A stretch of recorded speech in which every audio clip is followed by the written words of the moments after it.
All right, welcome everybody to another day here. I am Nate here with Hustle Buddies, where we're always sharing tools, tips, and advice for Amazon sellers.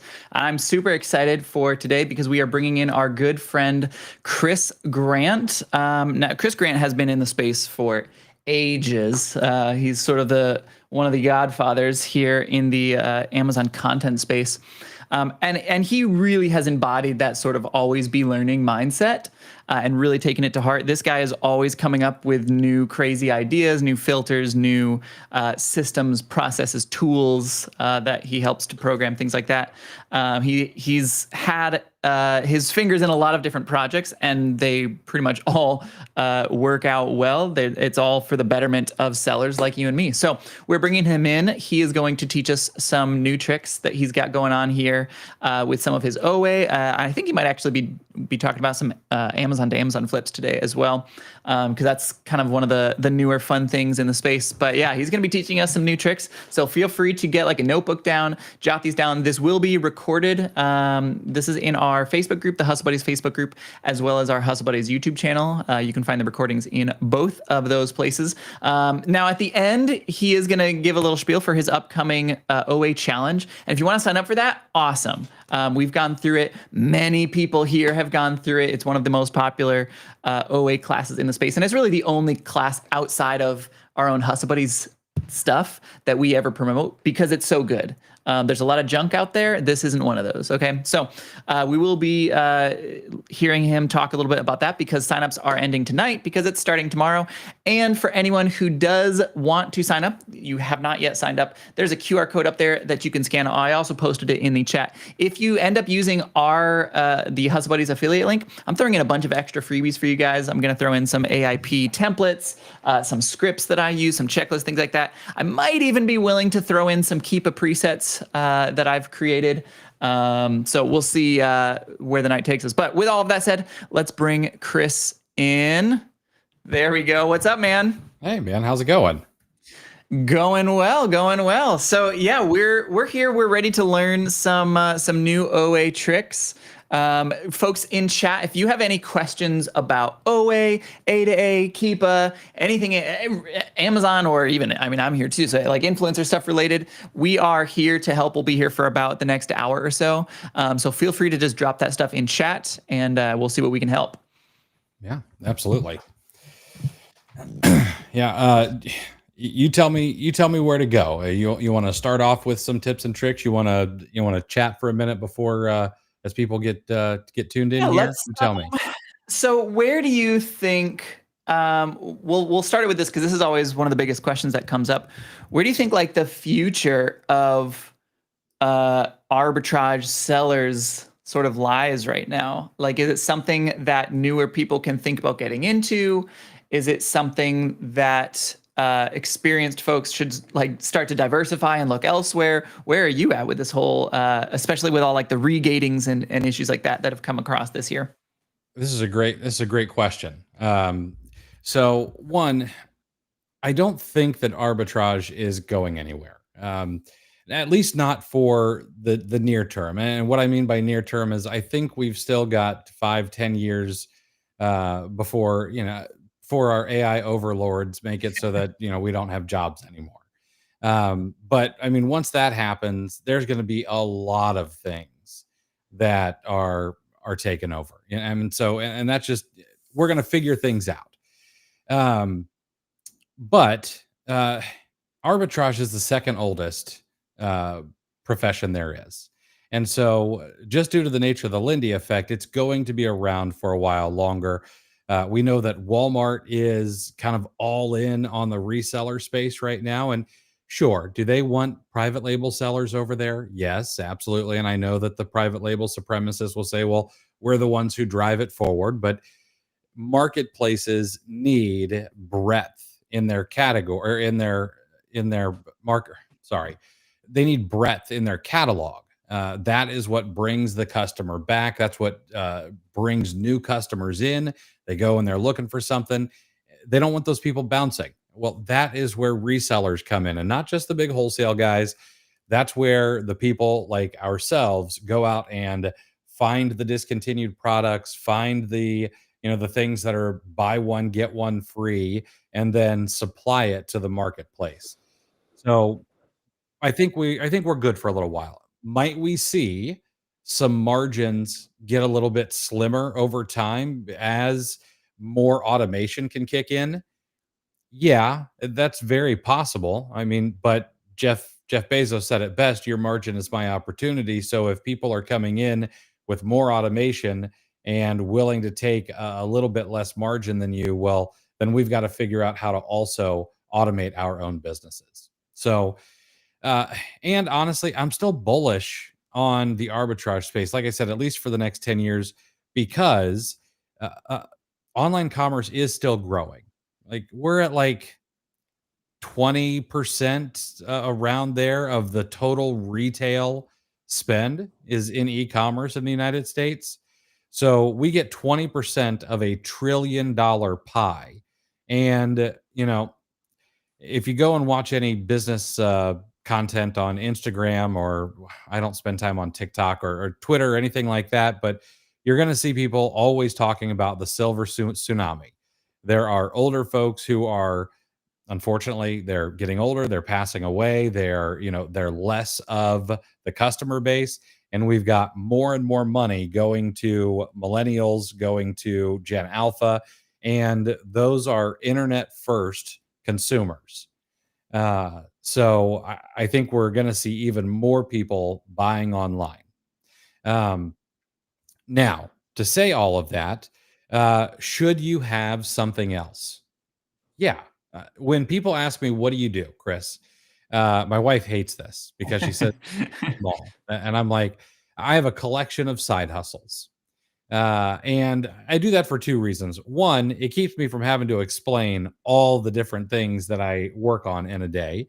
But I also think it's just a good definition of what I do. I sell on Amazon, sell physical products.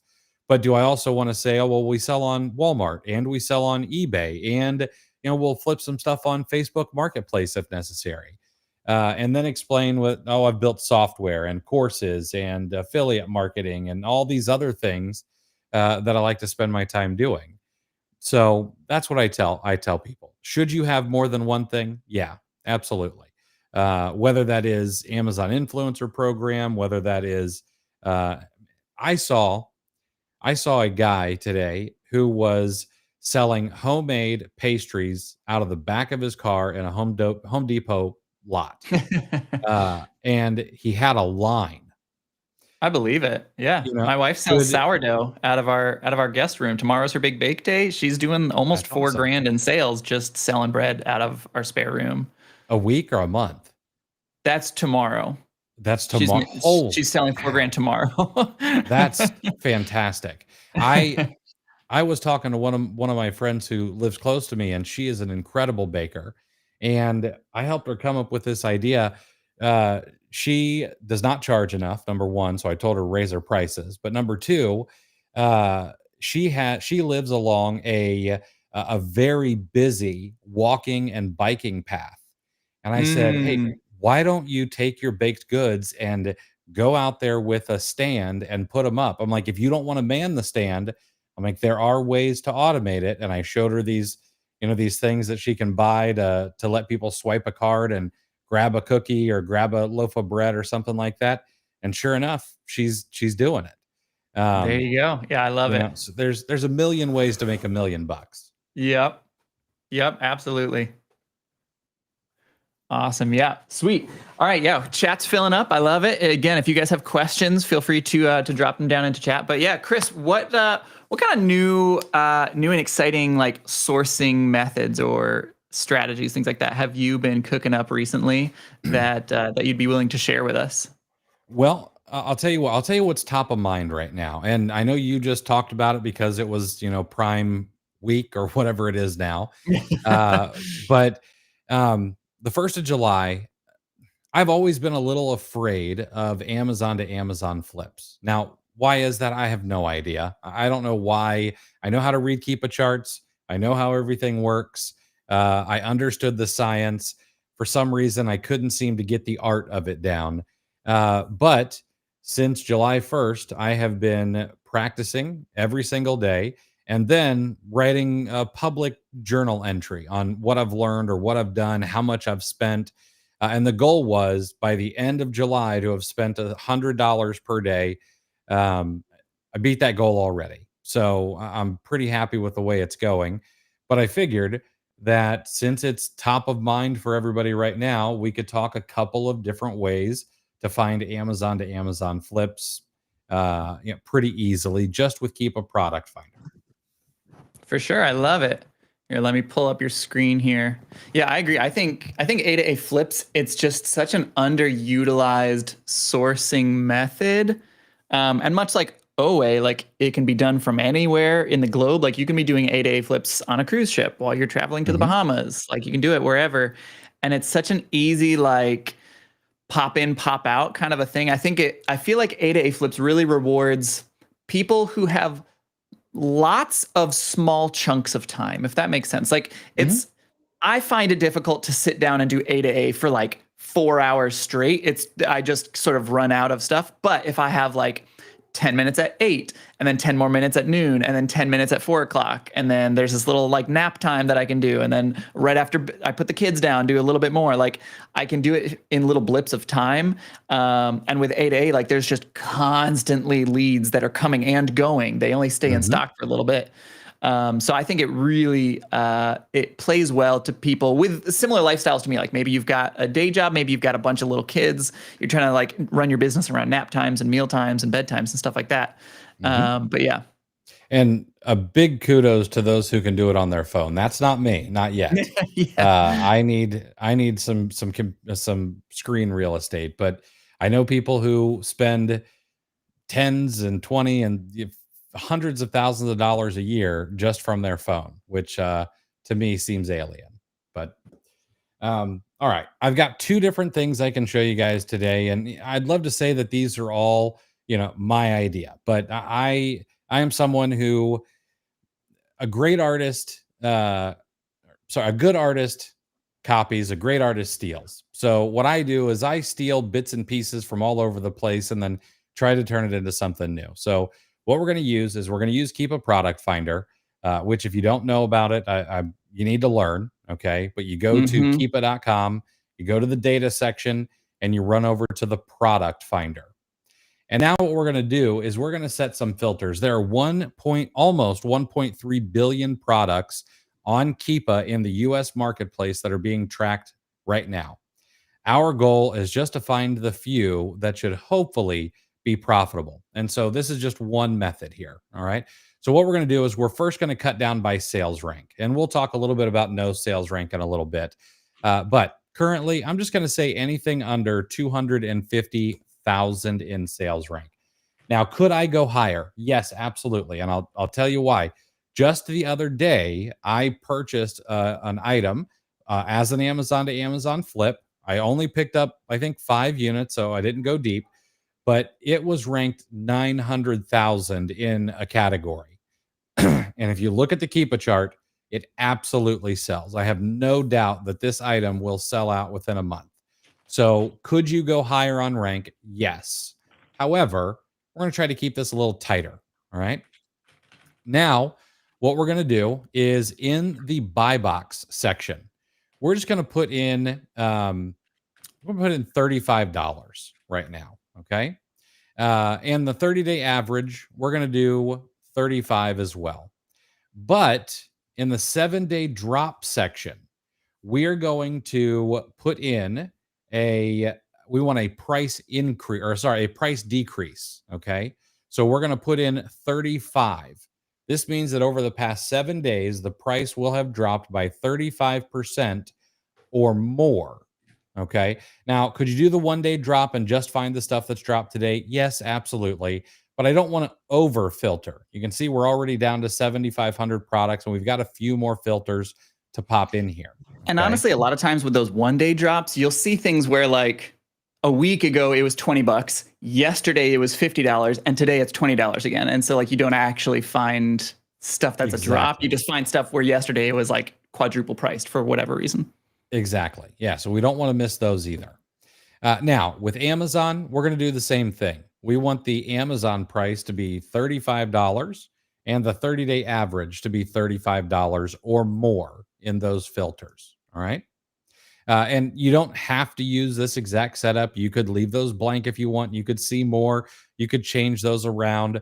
But I like to sell things that are a little bit higher priced. Okay. Now we're going to go and we're going to do one more thing. We're going to run down and we're going to put in here the new offer count. The 30-day average needs to be 3 or more, and we'll put in the 90-day average of 3 or more as well. Now, this should get rid of a lot of private label sellers. Is it going to get rid of all of them? No, absolutely not. But this should be helpful. Now we're down to 564 products. If you have the time, it is completely reasonable to be able to go through 564 products in a couple of hours, as long as you know how to say no pretty quickly. All right.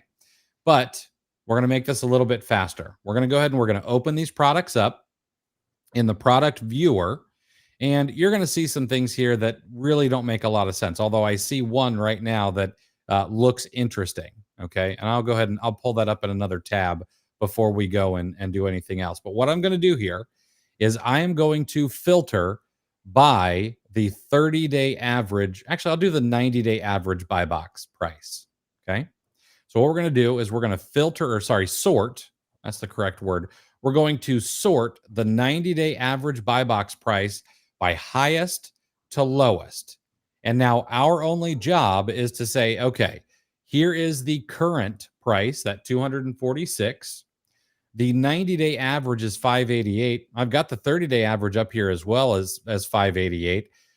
Is there enough delta, just in your head, is there enough delta there where I may be able to make a few dollars? Well, this is a big rug. So I'm not really interested in making my prep center upset with me. So this is a no-go for me. But if this were an electronic or maybe a set of bookshelf speakers or a DJ turntable or something like that, this would be something I would absolutely be taking a look at. All right. I'm going to skip over the razor, skip over the robot and this software here.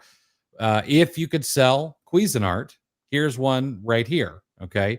151, 371, 329. There is enough delta. Now, this is a big item. Okay. But there is enough delta here that if we can get this at 151 and sell it for $325, we should be able to make a profit. Now, I know that I can't sell it. It does look that over the past 4 months, my 120-day marker, and over the past year, you can see that there is movement in the seller count. So it is pretty obvious that other sellers are able to move this product, even though Amazon's on the buy box. And if we open this up and just take a look at our, well, it's 370. So it went back up in price already. So it was a very short drop. Okay. But if we can get this if we could get this for 151, if it drops next time, and we could sell it for 325, we'd be looking at about $80 in profit on this. So now your job is not a waste of time for taking a look at this. Your job is now to say, okay, I see this price dropped, and this is actually a third-party seller, it looks like, so maybe not a great example here. But I see this price dropped. It's time to set up an alert, because if it happens again, I want to know that I can get alerted to it, and maybe I can come and grab this item. All right. That's the entire trick. And you just do this over and over and over again. So this one looked interesting to me, but this one's going to be a no-go. I can see it sort of 52, 39. There's not really enough. Pretty high risk with not enough reward. Yeah. So, and that's it. It's a simple, easy strategy. Anybody can do this. And then you just go through and you find, okay, well, how quickly can I say no? I'm not going to sell a pool. Not right now. Am I interested in selling some faucets? Sure, if it makes sense. And this one would make sense. I would take a swing on something like this. Amazon seems to have lowered their price. My guess is they're low on stock, or maybe this item is being discontinued. I have to take a guess here because I don't know for sure. I could go out and I could do some digging and see if that's the case.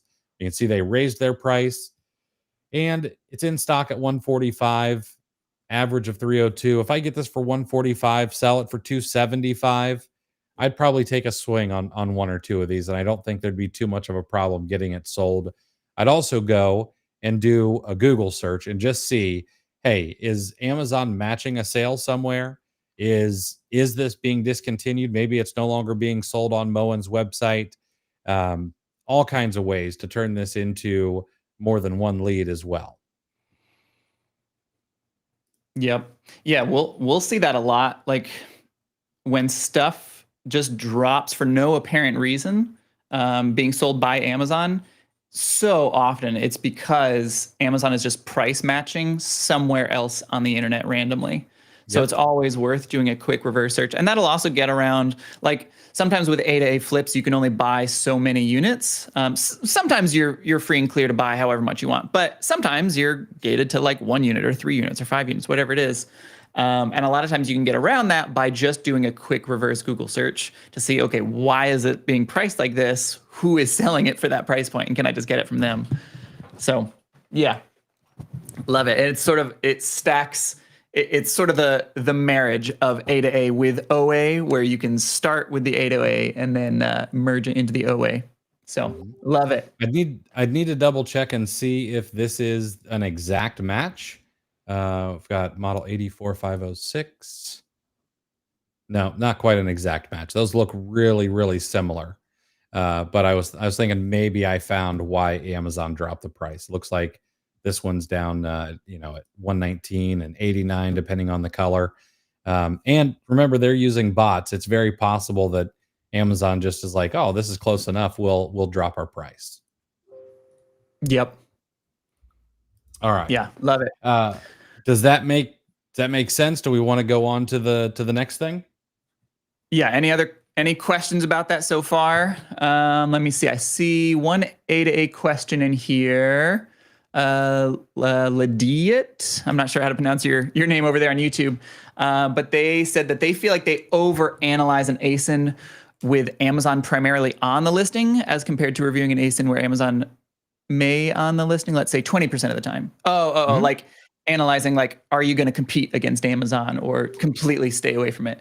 I think every business, I mean, Chris said it earlier, I say this a bunch, there's a million ways to make $1 million. Like there's people who run their Amazon business and they never compete against Amazon, or you sort of do this 8A flips and your sole purpose is like, oh, I'm going to wait until Amazon goes out of stock. And that's viable. But like for me, I compete against Amazon on like 70 to 80% of all my listings. It's not really something that I care about personally.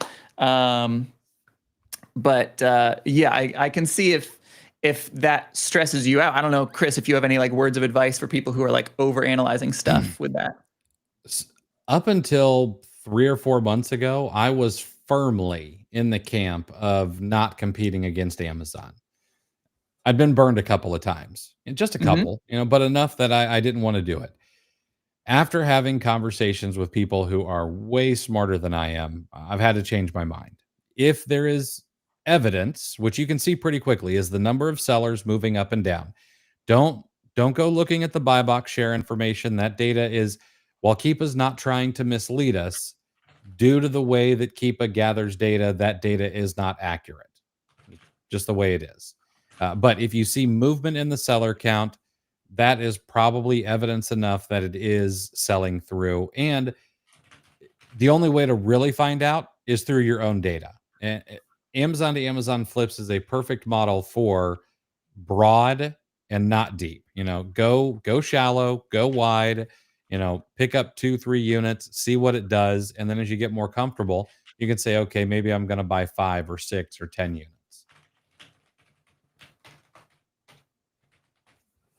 Awesome. All right. Yeah. Were there any other like filters or things like that you wanted to share, like a different way to come at this? It's like same equation, but let's put in some different numbers maybe to see if we can find something else. Yeah, absolutely. Let's do it. So I'm going to go ahead and I'm going to reset all the filters here. And what we're going to do this time is we're going to we're going to filter by sales rank again. We'll do that 250,000 once again, just to keep this a little bit tighter. Mm-hmm. And what we're going to look for is we're basically going to try to recreate that delta ourselves. So what we're going to do is we're going to try to find the items where, let's say Amazon is currently selling between $35 and $45.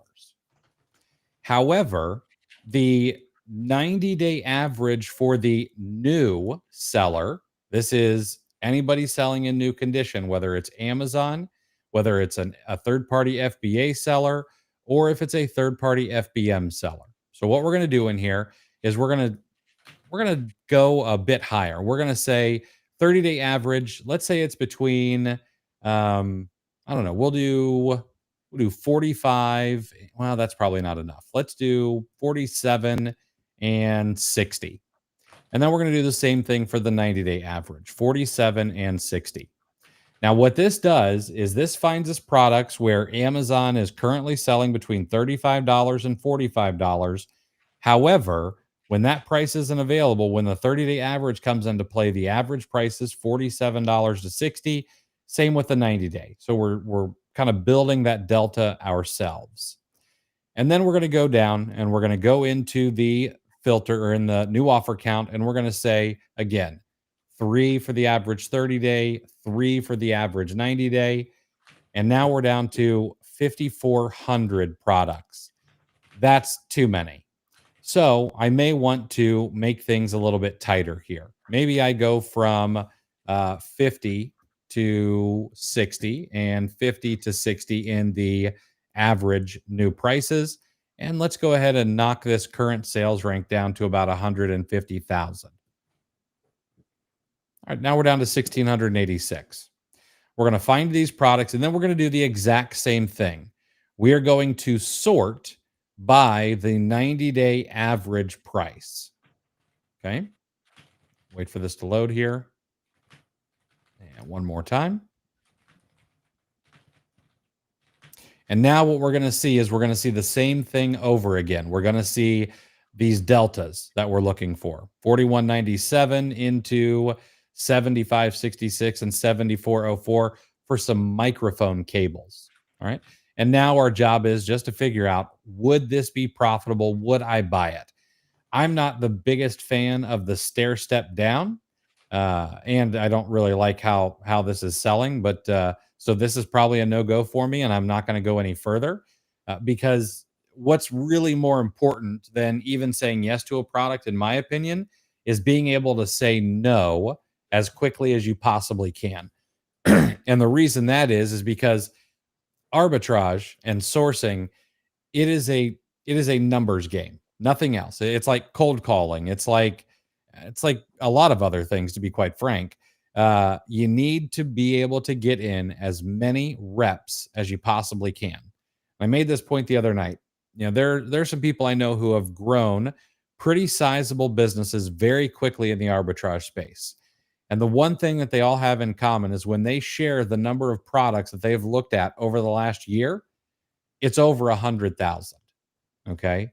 And so you need to be able to cycle through a ton of these and realize, you know what, if I bat 270, which is a good, not a great batting average in the major league, if I can bat right around there, 200, maybe a 300, that's going to be a ton of products as long as I'm seeing a ton of pitches.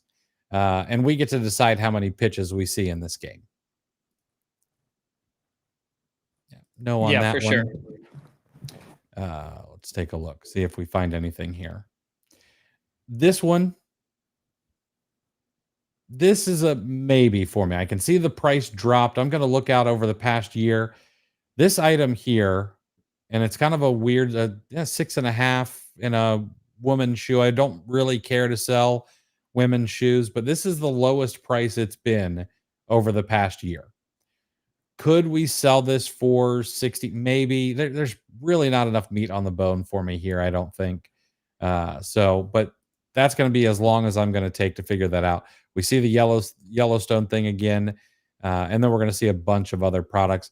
Probably should make the delta on these a little bit wider in this particular filter, Matter of fact, let's do that. Let's go from 60 to 70 and 60 to 70 and see what we find now. Now we're down to 289 products. We'll have a bit of a bigger delta here. Interesting. Let's look at this one. So this one is around 70 when Amazon's on it. We can see the number of offers moves up and down when Amazon's on it. It's currently at $40. Okay. When Amazon's not on it. Yeah, this one might work. Might be a little heavy because it is going to be a heavy item. But let's take a look and see. Yeah, not really going to be enough room there just because of how big the item is. Sometimes with those huge ones, you can sometimes squeak out a little bit more margin doing FBM instead of FBA. Not always, but sometimes it's worth just kind of flipping your little switch and whatever calculator you use just to double check that. Now, I don't know how many people feel comfortable selling a book as new. Okay. So this is a contentious debate in the Amazon space. But this item is being sold new by Amazon at $36.08, the cheapest price that this particular Bible has ever been, and it averages around the $62 mark. If you sold a book as new, this would be a good flip. Yeah, I'll sell books as new all day. Personally, I know there's certain verbiage in there, but like every bookseller I know sells books as new. Every single one. I will sell books as new. I've only met one bookseller who has gone the other direction. And it happens to be the biggest bookseller in the world on Amazon. I've got a podcast coming with him and he says it. But however, his sourcing model is 180 degrees from what we do. Yeah. I mean, they're buying truckloads of books and they're, yeah, of course you would never sell. Yeah. If you get a whole Gaylord, like you're not going to risk there being some marks or something. But if you're buying it from Amazon or like getting it off the shelf at Target or something, like you're not really playing with a whole lot of fire, in my opinion. Yeah. So this filter, not my favorite. It doesn't work as well as the first one, but it is another one. And you could go with a much wider delta. Okay. You could say, hey, show me things that are 35 to 45 now, but their average price is $100 or more. That is possible. Okay. Those kind of flips do exist. They're going to be further and farther in between.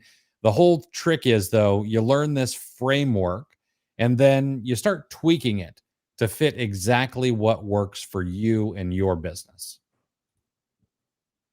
All right. I promised a third one, unless there's any questions or anything like that. No, a few questions we'll get to. And by the way, guys, real fast. So I did put a QR code up there at the top left. I'll also write it here in chat. Anyone who signs up for the OH challenge and uses our link here, there's one in that chat. There's one in that chat. Uses our link here. I'm going to send you a bunch of AIP presets and scripts, things like that. I'm also happy to throw in, if people want it, just shoot me a message afterwards. But I'm happy to throw in a bunch of my own A to A flipping Keepa presets that I've just kind of pulled together over the years. So usually I put that out in our own courses, but yeah, I'm happy to share that. If anyone uses our link, I'm happy to send that your way. But all right, let me see some of the questions here. Listing out of stock build for the parent listing. Oh, someone was asking, okay, so they bought a product and it was, let's just call it a shoe or something. And this specific variation, this child variation, after they bought it, it went out of stock. And now it seems like it's been pulled from the parent listing. Any tips on that, Chris? It's probably not really pulled. It's probably just hidden, most likely. Unless you can find the listing somewhere else and it really has been orphaned. It's hard to know without looking at the ASIN. But when that happens, sometimes it can be difficult because it may not show up. So what you're going to want to do is you're going to want to open up Keepa. And in the variation tab, this one is a variation. Here we go. So I can give you actually an example here. In the variations tab, you're going to see include out of stock and historical variations. and you should be able to find the one you're looking for there, the ASIN for it. Okay, and you can see like these ones are out of stock. These this extruder here, Mm-hmm. but I've got the ASIN. And so then you can try to add it directly in your catalog. If that doesn't work, then you may need to look up inside of Seller Central in the little search bar, variation wizard, and adding it back in that way. Yep. Awesome. And yeah, the other ways I've done this myself, other methods, if you don't like that, and that method works completely fine. I'm not saying that's wrong. Like there's so many ways to skin a cat here, but I've used the variation wizard. So when you go to add a product, down at the very bottom right, there's a little button that says variation wizard. Sometimes you can pull some of the back end data from that when stuff is sort of hidden, or just if it's like blocked off from Amazon. But honestly, just going into like Inventory Lab, if you're using that, which I think most of us are using Inventory Lab for our listing software still, you can usually still pull up the specific child variant, even if it no longer exists and it's like grayed out. Like let's say the size 12 is gray on Amazon and you just can't select it. Usually you can still pull that up in Inventory Lab to get the correct ASIN so that you can list it correctly. Yeah, when softwares can tap into the API and we can't, they have a little bit of an unfair advantage sometimes. Yep. Mike asks an interesting question. I'll give my take and then I'll pass it on over to Chris there. But Mike asked, is it against the TOS to buy from third-party sellers to sell back on Amazon? So Mike, in my opinion, there's two parts to this. So specifically, you mentioned the TOS. There's actually nothing in the TOS that supports or negates anything about buying and flipping from Amazon on your seller side. Like in your seller account, there is no verbiage anywhere that I have ever read about being for or against the ability to purchase anything from Amazon, including third-party sellers or excluding them. Like anything about it is not in your seller side TOS. Now, there is TOS in your buyer side account that says nothing you use Prime for should be used for the purpose of resale. Now, it doesn't specifically specify, that's a little redundant, but it doesn't specifically specify Amazon reselling. So technically, you're not supposed to buy like pencils using your Prime account and then sell them on eBay. Technically, that's a breach of your customer side TOS. Now, the way around that is just create a new business account on Amazon, an Amazon business account, and don't connect Prime to it. So have zero Prime benefits. It has nothing to do with Prime. You don't use Prime shipping. You don't use any other Prime benefits. And then you are fully above board as far as the TOS goes. Now, purchasing from third-party sellers outside of the TOS, again, a little bit contentious. Some people are like, no, you can't do it at all. Other people are like, yeah, I kind of do it. I'm in the camp of, yeah, I'll do it. I don't really care about it. I've personally beaten, all sorts of, you name the complaint, and I've successfully beat it using a third-party Amazon invoice. I'm not going to say that it will never fail you, but in my experience, and I've talked to a number of friends who've had pretty similar experiences, we actually have more success using third-party Amazon invoices than legitimate wholesale invoices, just for like dealing. You guys, if you're Amazon sellers, I'm sure that you guys have dealt with dealing with different issues and sending in invoices to Amazon, and they're like, oh, this doesn't meet our criteria, blah blah blah. But Amazon has recently added to almost all of those pages where you're supposed to submit an invoice.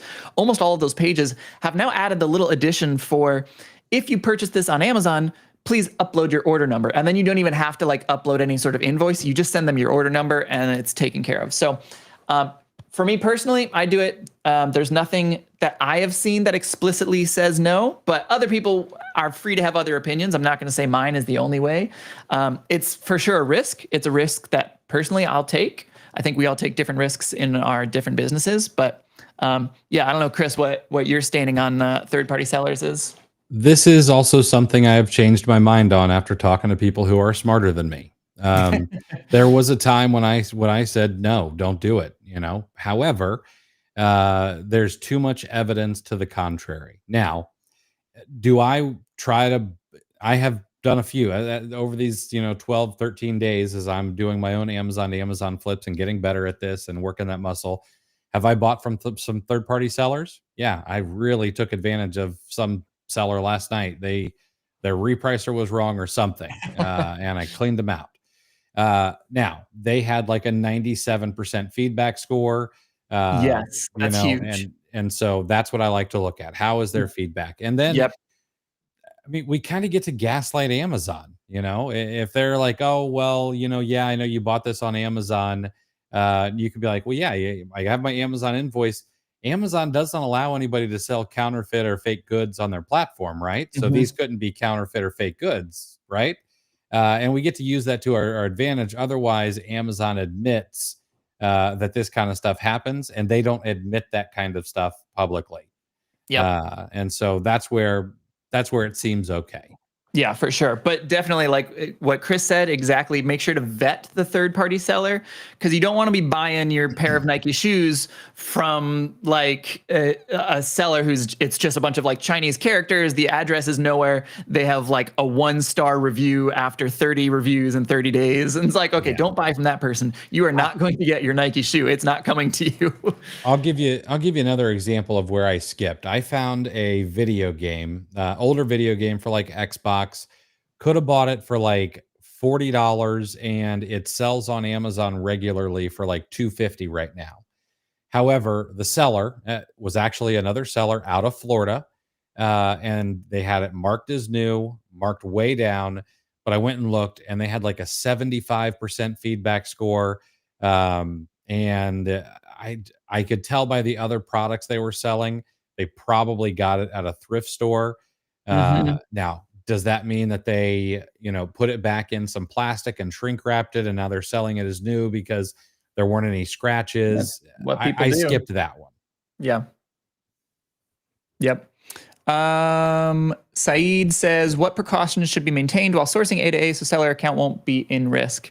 It's really just don't use your Prime benefits. That's the main thing. I don't know if Chris has any others, but Don't don't use return Prime a bunch of benefits. stuff. Like, and this isn't my advice. This comes from our friend Saul. Like, the people who get their accounts banned are the people who are ordering $5,000 worth of stuff and then returning it because the price didn't go back up. You know, there's a line. There's a Yeah. there's a fine line. Can you return some of the stuff because it's been damaged? Yeah, it's totally legit. But if you just return it because the price went down and it's not recovering, like, you might get your buying account banned. Um, so those are things you need to think about. Yep. Yeah, for sure. Do everything within reason. Don't look like you're trying to take advantage of Amazon. Same with returns. I'm sorry, you mentioned returns, but your return percentage, keep that low. So like even if it's legitimately not your fault and it's like Amazon's, like let's say you order a bunch of food and I don't know, you order like 1,000 packs of macaroni and they're all expired. Well, yes, that's Amazon's fault. They shouldn't have done that. But even if you file like legitimate returns, if your return percentage compared to your overall purchasing rate exceeds, I think it's like 5 to 10%. That's personally, I try to stay under 5%. Some people go up to 10. Keep your return percentage, even legitimate returns will count against this, because if you cross over that threshold, they'll usually end up just blacklisting your account, sometimes your address. It's not going to necessarily affect your seller account, but it will drastically affect your ability to buy from Amazon from there on. So Mhm. yeah. And it's a sunk cost. Donate it to a local homeless shelter, and take Hmm. the good karma and the tax write off. Yep. Romu says, if it's price matching, would it still be a good idea to buy, wait until the price increases and then sell? Yeah, again, so I'll answer first and then leave it over to Chris. In my experience, by the time I click buy and that product is then shipped to me, and then I then get it out of the box, process it, relist it, and I'm shipping it back in, I mean, we're talking a week or two has passed before it's anywhere even remotely. And by the time it's checked into the warehouse, probably 3 weeks at least. By that time, the price has always gone back up. So for me personally, I don't ever wait for the price to increase. I just ship it in. I mark what my sort of target price is when I'm buying it. And then when I list it, I just mark it. I list it for my target price. Yep. But I don't know if Chris has a different process when he does it. Nope, that's it. I don't hold inventory anyway. I mean, I use a prep center for 99% of everything. They don't want to store inventory for, very long. So it goes right back to Amazon, and then it's up to my repricer. Mm-hmm. Yep. All right, let me see. Someone was asking about the alumni discount. So yeah, if you are an alumni to the OAC, you can get a discount. What I recommend is go to my link so that you can get my freebies, and then shoot Chris a PM, and he can send you a little alumni coupon. That way, you get my freebies and you get your alumni coupon. Yep. But yeah, shoot him a PM, and he can send you that alumni coupon. Someone else was asking, speaking of Amazon business accounts, I have 2. Just curious how many you can actually have. I've never seen a policy about that. Chris, do you know? I have not seen a policy about that, but I hate to say it, but this might be a good use of AI. So, how many Amazon business accounts are allowed per terms of service? Let's see what Perplexity can find for us. Amazon's terms of service allow only one Amazon. Nope, that is incorrect. Here we go. For Amazon business buyer accounts, there is no explicit limit on the number of business accounts a company can create, but Amazon encourages organizations to consolidate purchasing under one business account and use user permissions and groups to manage access. Okay, that makes sense. So there is no explicit number that you can have, but we've got to remember that Amazon is a technology company that is disguised as a retailer, and so if they think that you're trying to get around quantity limits or some other Yeah. way of breaking their terms, they'll figure it out, even if they're a little slow on the uptake. Mm-hmm. Yeah, so having the account's not a problem, but if you're trying to like create multiple accounts for a specific reason to get around stuff, don't do that. If you have one, if you, I don't know, own like a doggy daycare and you buy stuff for your doggy daycare and you also sell stuff on Amazon, so you have your Amazon one, totally fine. Let me see. Yeah, Saeed, we were talking about third-party sellers. So when we say third-party Amazon invoice, I'm talking about from a third-party seller. FBA versus FBM, in my experience, doesn't really matter. How to vet them: look at their reviews, look at their ratings. Are they located in the States or are they located overseas? To me, that's a huge one personally, especially if it's like East Asia or Eastern Europe. Those are like hard passes. I'm sure there's great people there, but just the vast majority of Amazon stores that are like say that they are located in those places are going to be drop shippers. Mm-hmm. So I'm going to avoid those. Look for ratings. I like to be above like 90%. I'll go like maybe into the 80, 85 range, but I'm going to be reading some of their recent reviews and seeing like, okay, is this just like what Chris was saying, that person in Florida, like, oh, this is probably a thrift store shopper or an eBay flipper, and they're just like putting stuff back into like a poly wrap type thing and shrink wrapping this down and making it look new, but it's not actually new. So I'll avoid those things. But there's a lot of them that's like, what's that clothing brand that Amazon owns? It's not Amazon, but they're on all the clothing listings. Zappos? Yes, Zappos. So Zappos is a perfect example. Technically, that's a third-party seller, but also technically Zappos is owned by Amazon and is by extension Amazon. So like Zappos is completely fine. We were just buying some yesterday from like a snowshoe store in like Minnesota or something, where they just happen to list their stuff on Amazon. Like, okay, perfect. Brick and mortar store, easy. Yeah, they're going to be legitimate. But yeah, those are a couple of the methods. All right, I think that was all the questions. Did you have any other little like fine-tuned levers that you wanted to show? Anything else? Sure, we can go over one more quick one. I know we're coming up on an hour here, but I did also want to bring up, you'd be surprised how many third-party sellers on Amazon are owned by Amazon. You brought up Zappos. There's 6pm.com. That's owned by Amazon. There's ShopBop. There's Woot. And there's a few others out there that are third-party sellers, but their parent company is Amazon. All right. Yep. So let's talk something that is not Amazon to Amazon flips. I'll do it in 5 minutes or less. And it's a big blind spot for people, in my opinion. And that is no sales rank products that are absolutely selling. Keep a Product Finder specifically gives us a filter called no sales rank. And when we turn that on, there are almost 652 million ASINs on Amazon that do not have a sales rank. I guarantee that hundreds of thousands of these sell every single day. So what we're going to do is we're going to pull that up. And I personally, I do like to sell above a certain price point, and I don't want to show a million ASINs.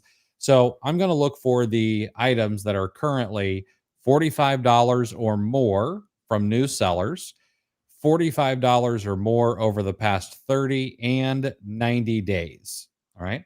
But I'm going to go just a little bit further. And over the past 30 days, I want the price to have gone up or stayed around the same. So I'm going to go negative 50 in the 30-day drop in the from section. And then in the to section, I'm going to put in 10. Now, I know some people get a little confused by this, but in a price drop percentage situation, a whole number or a number without the negative means that it's going to find prices that have dropped by 10, 20, 30%. However, in the 30-day drop percentage section, specifically in the price drops, when you use a negative number, it is going to be looking for things where the price has actually gone up. Okay. So this filter gives me items that have either dropped in price by up to 10%, could be 1%, could be 0%, and may have increased by up to 50%. And the numbers have to be reversed. You have to remember the smaller number always goes first in these filters. Negative 50 is smaller than negative 40, negative 30, etc., and so on. Okay. So we've got that set. Now, I'm also going to run down to the new offer count because I want to try to get rid of any PL products. So in the 30-day average, we're going to put in 3. And in the 90-day average, we're also going to put in 3. Now we're down to 1.6 million. That's still way too many. So next thing we're going to do is we're going to make this super easy. And we're going to look for the bought in the past month filter. Now, the lowest number that you can use here is 50. Are there going to be items that sell 49 per month that don't show up here and have no sales rank? Yes. We'll come back to that in a second. But I'm just going to put in 50. All right. And now what this does is this shows me 3,500 products that have no sales rank are more than $45 or whatever I put in there. The price should be fairly stable. Average number of sellers is 3 or more.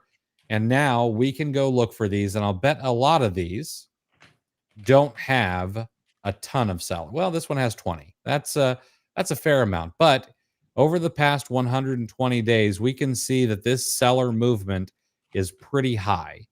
Now, this is very likely an expensive Lego set. I'm not a Lego guy. I'm trying to get better at the buy and hold as well. But this item is verifiably moving units, and it has no sales rank. Lego sets like this, typically I've seen them get up to 100 sellers. But a ton of people just are overlooking this because there is no sales rank. And we can keep going. Oh, look, another Lego set. A Wi-Fi motherboard. Okay, this one's selling 500 units a month. Some sellers have come on it, but tell me how many things that you find that, let's see, if this is consumer electronics or could be computers, but whatever category it's in, you tell me where you find a product that is ranked. This would be ranked under 10,000 that only has 14 offers on it. Yeah. You don't find those. And so we can go and we can source all of these. Mm-hmm. But then, of course, you're like, well, Chris, that's great and everything, but not everything is going to have that Amazon number that bought in the past month. You're absolutely right. You know, we went from 1.6 million ASINs down to 3,500. So that's helpful. But what else can we do? All right. Well, we're going to take that bought in the past month out. And instead, we're going to go to the rating count. Now, I used to say we're going to go for the reviews, but Amazon took away the rule where you can leave a rating without leaving a written review. All right. So what I'm going to do is I want the current number of ratings to be, I'm just going to say 50. Okay. This needs to have 50 ratings or more. And over the past 30 days, I want the ratings to have gone up. And I remember this is a 30-day drop percentage. I'm not looking for ratings to have dropped. I'm looking for ratings to have gone up. So we're going to say -50 to -10%. This means that they have to have at least 50 ratings. And over the past 30 days, they had to increase anywhere from 10 to 50%. We're down to 642 products here. All right. This item right here. Oh, we can see this one also has the 300 plus on it. You're going to have some overlap there. Okay. But then we're going to take a look at this item right here. All right. This has no real data to show us that it sells. There is no sales rank. There is no subcategory sales rank. There's no gold bar. However, we can see the number of ratings are consistently going up. And now, of course, this is for all variations. Okay. So it's going up faster than what we showed, right? Because I was just looking for at least 5, but some of those ratings are for this particular shoe. However, we can see 4 and 3 or 2 and 3, back down to 2, up to 5. And now we're down to 1 offer on this shoe. It's a 9.5 wide in a men's shoe. That's a fairly common size. This is absolutely selling. And there's nobody looking for this. Yeah, I love it.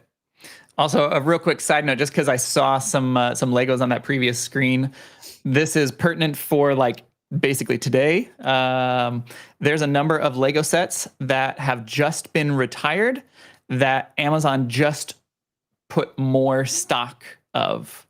So that can be a potentially phenomenal buy and hold A to A flip, because you could buy out. Now, like, this is the kind of thing, if you're a smaller seller, stick with 1 or 2, but like larger sellers, we're friends with Steve French, for example, and he will buy thousands of units. He will literally buy out all of Amazon, wait 6 months, and then relist everything for like triple the money, specifically when things are retired or they're no longer in production anymore. That's sort of the key there. But yeah, something that you can do right now is go through that Lego list of stuff that just got retired, and then go through on Keepa and see if there's anything there that Amazon is still on.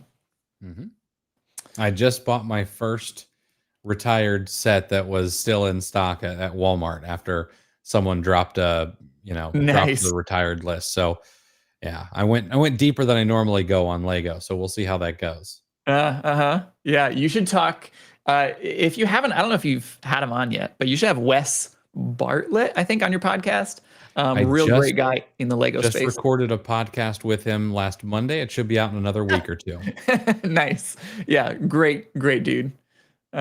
Sweet. All right.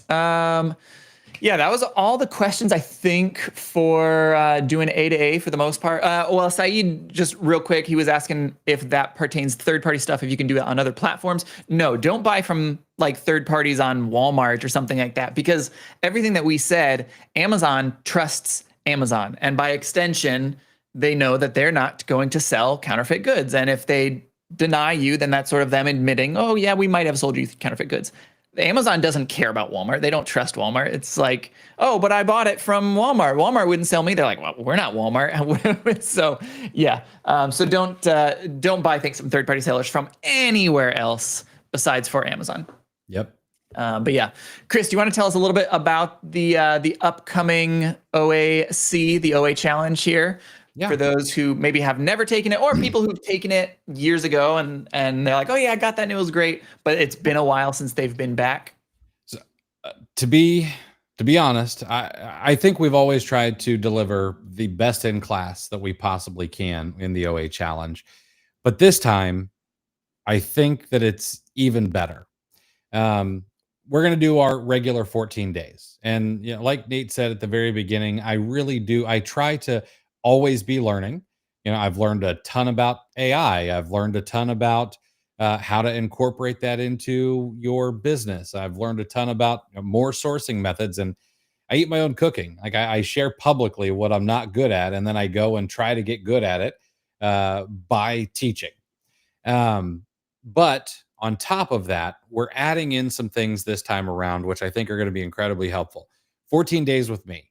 We're going to go through a ton of stuff that we always do: how to source, mindset, frameworks, all kinds of things. Um, we've added in, and I'm not a huge fan of this, but it's such a pain point in the Amazon space right now, is ungating. Okay. Yeah. I'm usually not a big fan of this, but everyone is like, oh, well, I've gotten gated on all these things. And unfortunately, I think that a lot of folks are missing something that they can do, and that is work your tail off. Okay. Over the past couple of months, I have gotten ungated in 3,000 different brands. Not all of them are just, little nothing brands. Some of them are fairly good sized brands. And I figured out kind of a method to make this methodical. So I'm going to do a couple things. Number one, I'm going to give the entire list of brands that I've been ungated in. It's going to be over 2,500. There's always some duplicates and things like that. I'm going to show evidence that I've been ungated in these brands so that you don't have to trust me. You'll see proof. But what's more important is I'm going to give you the method to the madness, the way that it actually works. So I'm going to show you multiple different ways that you can find all these nooks and crannies to go into to get ungated automatically without submitting any invoices whatsoever. Okay. Just things that are available to everybody, but we're too busy. We're trying to source. We've got lives, we've got jobs, all that other stuff. But I'm just going to set it out, make it nice and simple for you. And then the only thing it's going to require from you is 30 minutes, an hour a day for the next 30 days. And I guarantee you could replicate this. All right. We've also got my buddy, my podcast co-host, my friend, Chris Rasick. He's going to come in this Monday night and next Monday night. He's going to spend 90 minutes sourcing live, and people can just ask questions and kind of see his method. He is one of the most, when he sources, it is just, it is methodical. Like, he's got this process, but his brain also works a little bit differently. And he makes connections that some other people miss. And so he's going to do that. We've got my friend Saul coming in. He is going to teach Amazon to Amazon flips from a guy who's been doing it for years and years. Got my friend Jeff Storch coming in. He's a $25 million a year OA and wholesale seller. And he is going to lay out his entire repricing framework to Really reprice for super smart. He's going to help you reprice properly for velocity and margin. Okay. Which is typically not something that people say in the same sentence. It's either I'm pricing for velocity or I'm pricing for margin. Well, we're going to fix that because we want people to make money. And until the 30th, I have an automatic set of Amazon to Amazon flips, leads. They won't all be things you can sell, going in the channel 24/7 until the 30th of the month. So my goal is not only to give everybody an education, not only to give them these frameworks, give them how to source, how to sell, how to reprice. Hopefully everybody will be able to go away with enough leads that they can at least pay for the course, if not double, triple their investment. Yep. Yeah, I love it. And then usually I think you're doing it again. I think you've changed your what you call it. It used to be called like the slap your mama or something guarantee. We still got the slap your mama guarantee. Yes. Yeah. So it's like if you take this OAC and you're like, I know everything, or you take it and then like your account gets banned, you're like, oh, I can't use this at all anymore. I just wasted all this money. Chris will not just refund, like industry standard, like, all right, you got whatever time frame and you can get a full refund. That's pretty much industry standard. As usual, Chris likes to find the industry standard and then outdo the industry by that much more. So he will not only would he refund you, but then he'll like pay you $50 on top of it for wasting your time. Like if you go in and you're like, I know all this stuff, I didn't learn anything from Chris. These guys are lying to me. They're just trying to sell me on something. He's putting his money where his mouth is. Yeah, so I just read one of your emails the other day, and you had a funny line like, this is probably the only arbitrage course out there that you can in fact arbitrage yourself. Like you can make your money back by just like returning. Like, yeah, you'd make a profit. Yeah, I like it. So Chris is a great dude. Obviously super knowledgeable, and he's partnering, and I think that's what smart people do. Like, and I've done it with things as well. Like, I don't know everything. Chris doesn't know everything. And so you bring in people like Jeff, you bring in people like Saul, you talk to other people who just have completely different ways of doing this, because there's a million ways to make $1 million. And you bring in those people, and as a conglomerate, it's just the sum is greater than the parts. Like, just Chris is great, just Jeff is great, just Saul's. But when you're putting everything together, and then you guys are like working off each other, and the other Chris too, doing the sourcing. Like, when everyone's working off each other and you get all of it together, you can't go through the OAC and do it. Like, sure, if you go through it and you watch everything and then you don't actually do anything, sure, you're not going to make any money if you don't actually take action. But if you're doing what Chris says and you're like taking action along for the next 30 days, I mean, I don't think I can legally say it's impossible to fail, but boy, is it sure hard.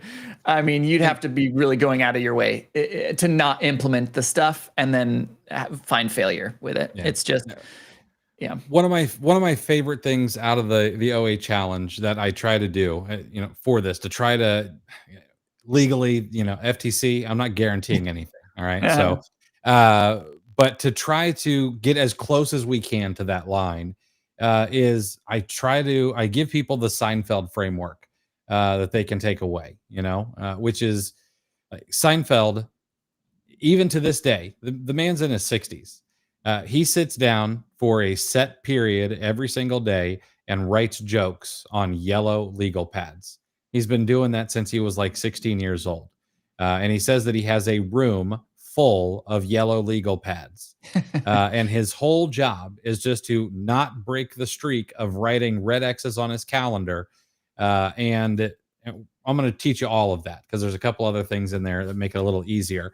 But if you take what you learn and you put it in the Seinfeld framework, this thing works. It just does. I love it. We'll have to do a sellers in cars getting coffee together sometime. Man, that'd be Drive fun. Over to your side of town. Pick up. Not going to get my old dusty beat up pickup truck though. You have to borrow something. Well, we'll pile into my minivan. I got you. That works. Awesome. All right, folks, I'm going to leave this QR code up there. I've posted a link in chat. Again, if you end up using the Hustle Buddies link to sign up, there's a few extra freebies on top of everything that Chris is giving you. I'm throwing in some of my own stuff as well, just as an added bonus to anyone who signs up using our link. You're welcome. These replays are going to stay up here. So it'll stay in our Facebook group, the Hustle Buddies Facebook group. I think Facebook has started deleting stuff after like 30 days or 90 days or something. So it'll be there for a bit, but it'll stay on our YouTube forever. So if you want to go to the youtube.com/@HustleBuddiesOfficial, it's going to be on our YouTube forever. So you can always reference back to this and see those levers and things like that Chris was pulling. But as always, Chris, it's been an honor. It's been a pleasure. We always learn something new. So hopefully you guys could take something from this, make some money, maybe go buy a Lego set or something. But yeah, go make some money, guys. Go pay for that course. And we'll see you guys at the OA challenge. All right. Have a good night, everybody.